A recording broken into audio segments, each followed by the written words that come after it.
What is up, YouTube? This is AVAULT here, back again today with you guys another new Speed Duel deck profile video. And today we are featuring, yes, once again one of the top tier competitive Speed Duel decks currently in the meta. We're featuring the Gravekeeper mock deck right here. So some of you guys have seen the Speed Duel match video a couple days ago, so if you guys haven't seen it, be sure to watch that to see how this deck is in the action. And it's just really cool. I really like this. Right now the Moth with Cocoon of Ultra Evolution package is just extremely strong, and yeah, let's just go right into it. But before we go right into it, quick shout out to MasterShieldGaming.com or Master Shield right here. Really appreciate the support with this playmat that we have here using today, which is stitched on the side edges. Really great high premium quality playmats right here for any of your card games that you play, and you can even use it for as a mouse pad, which is really great. And be sure to check out their website. I will leave the description. Leave their website in the description down below, so be sure to check out with their many accessories. And if you guys want to save 25%, be sure to enter the AVAULT 25% off code, which is AVAULT25 when you guys check out and get this play mat, so you guys can save more, which is really great. I would also include that in the description down below. And one more quick thing, they also sell these unicorn high quality matte sleeves, which are perfectly fit for your Yu-Gi-Oh cards in their website as well, so be sure to check them out. Really good quality stuff. I really like them. The matte with the black is just very nice. They also have several other colors, so be sure to quickly check them out. And also one quick card sleeve review for us. As usual on our channel, we're using the Arc 5 or Arc V sleeves for our Gravekeeper deck. I guess it's just black and it just matches it nicely, and I just really like it overall. So yeah, let's just go right into the deck profile as you guys want to see. So of course, you guys right here, as always, Cocoon of Ultra Evolution. I'm not going to spend too much time telling you guys what this card does. All of us know what it does by now. You guys can read it up or pause the video just to read its effect, but it's just really powerful. And there's also a gear-freed version a video released that I released a couple weeks before this, or around a week or two before this video, so be sure to check that version out as well. So today we are playing the Gravekeeper version. So of course, two perfectly ultimate great moths right here, and also with 3 Parasite Paranoids. And once again, some of you guys might be asking, doesn't it make more sense to match the quantities together, since you're not going to summon it more? No. Once again, just so you guys know, you want to play 3 Parasite Paranoids no matter what. You want to see and use your Cocoon of Ultra Evolution as soon as possible to get yourself really strong in the early game no matter what. So also I might even debate to play only just 1 perfectly ultimate great moth here, but 2 is just really good. I really like it. I really like that early game blast right there, but there's a different aspect into it that you might even play 1, which I will go into the side decking special tips for this deck specifically later on. I know for the gear-freed version, 2 is a must no matter what. Now we're moving into our Gravekeeper package, which basically is very similar like Gear Freed, I guess, but a completely different play style, but a similar aspect in terms of blending well with the versatility to make yourself really strong and still playable in the mid and late game during the duel, because this package is purely early game. So 1 Gravekeeper Oracle, you don't want to play 2. The reason, because if you play 2, you're getting too cloggy with your boss monsters, and it just becomes a huge problem, and you don't want to brick. And bricking is quite easy when you do that, when you do play 2 Oracles and 2 perfectly ultimate great moths, especially in a 21 card main deck right here. We are playing 21 cards, just so you guys know. And moving next, 3 recruiters 100%. You just need to search your Oracle as soon as possible. With 3, you can basically bring out Oracle. By then you should be gaming them already. You should be having the advantage. You don't need a second Oracle at that point. Next, I do play 2 Gravekeeper Spear Soldiers right here. I just really like it. It inflicts piercing damage, very powerful in doing extra damage onto defense position monsters. Some of you guys might prefer Ambusher overall. I might totally agree. You guys can play Ambusher. Ambusher is just plain out better stats in terms of 1700 attack, which is much better. Up to your own preference right here.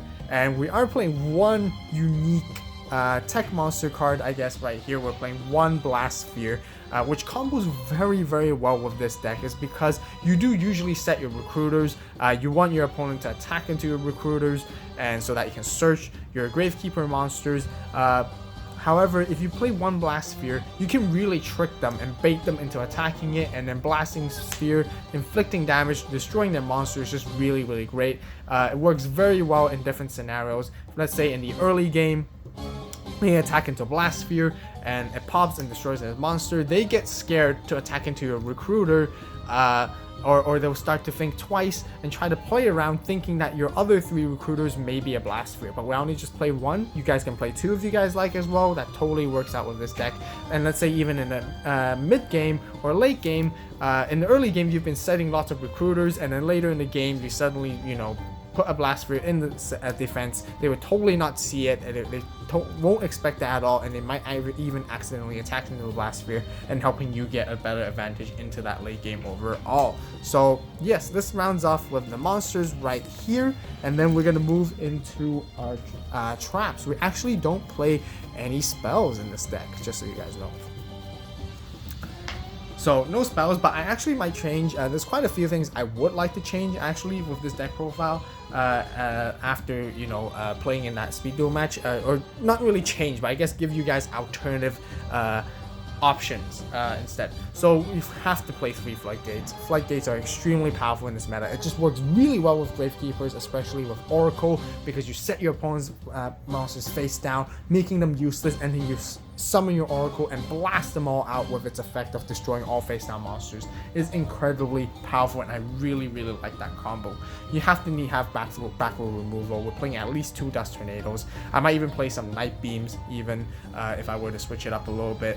Totally up to you guys. And then we play 2 Kunai with Chains. Also still a really good trap. I think works very well to boost up your monster's attacks, to go over stronger monsters, or stopping attacks is just really great as well.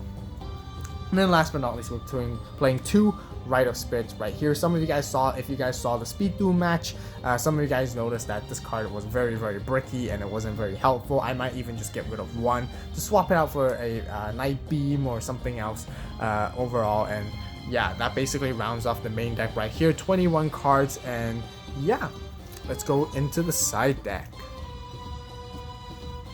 So into our side deck is a little bit interesting. It's not as standard as we usually is. The 1 card key difference is we actually play 1 more Oracle right here. And the reason why we play 1 Oracle in the side deck is because if we are against a deck that, if we want to switch up our engine and we don't need perfectly Ultimate Great Moth as much, we can actually swap 1 out and then to bring in Oracle. Now, I highly recommend not to swap any of the Parasites once again. You want to see your Parasites. You don't want to play the 2-and-2 ratio in your main deck. It will get bricky. It will very difficult. But if you guys are in for that and in for that play style, go ahead. But I highly recommend always keeping this at a 3, whether if you're playing 2 Oracles and 1 Moth, or whether you're playing 2 Moths and 1 Oracle. This is how I would actually recommend how to play it overall. So yes, 1 Oracle, just in case if you want to do more blasting with Floodgates to destroy their set monsters and so on. We play 1 Eradicating also against a Pure Insect deck. Pure Insect decks are quite strong as well, and they are quite threatening sometimes, even as a tier 1 deck with Gravekeepers. So you do want to, you know, just in case, blast out their Great Moths if you can't defeat it, because that's usually the one way to out another Great Moth, I would say.